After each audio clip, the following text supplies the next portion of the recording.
द्वारका धाम के क्षेत्र में सत्राजित नामक एक राजा था। वह सूर्य देव का महान भक्त था। सूर्य देव ने उसे सामंतक मणि प्रदान की थी।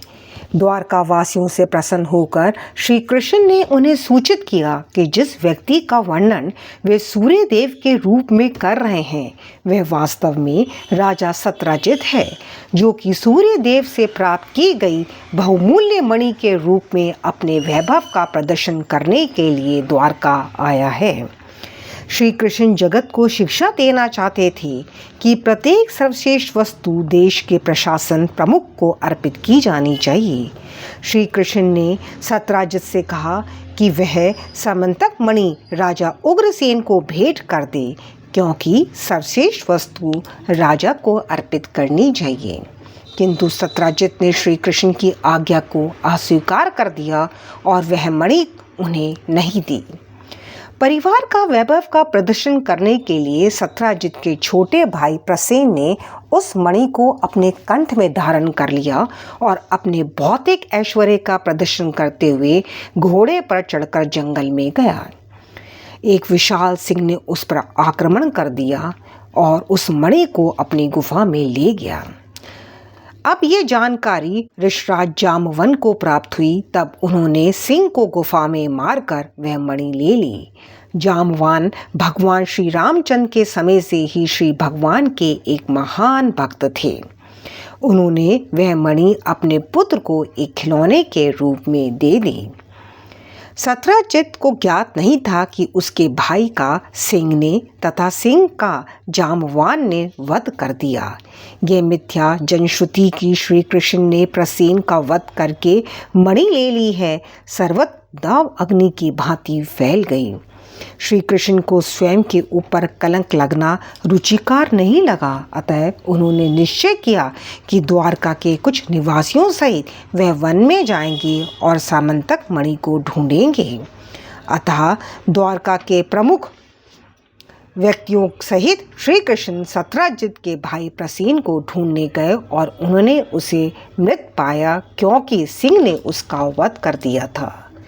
श्री कृष्ण ने देखा कि बहुमूल्य सामंतक मणि ऋषपुत्र को खिलौने के रूप में दे दी गई है।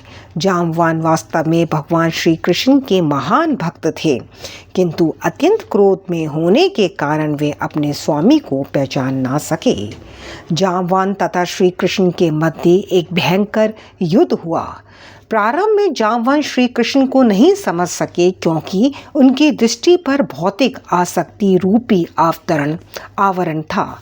उनकी आसक्ति अपने पुत्र तथा बहुमूल्य सामंतक मणि के प्रति थी और वे इस मणि को श्री कृष्ण को नहीं देना चाहते थे। वास्तव में जब श्री कृष्ण वहाँ आए तब जामवान यह सोचकर कि वह मणि ले जाने आए हैं अत्यंत क्रुद्ध हो गए। ये भौतिक दशा है।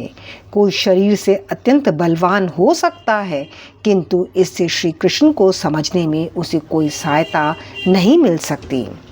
श्री कृष्ण की कामना जामवन के साथ ऐसे ही युद्ध के स्वयं का सुख प्राप्त करने की थी।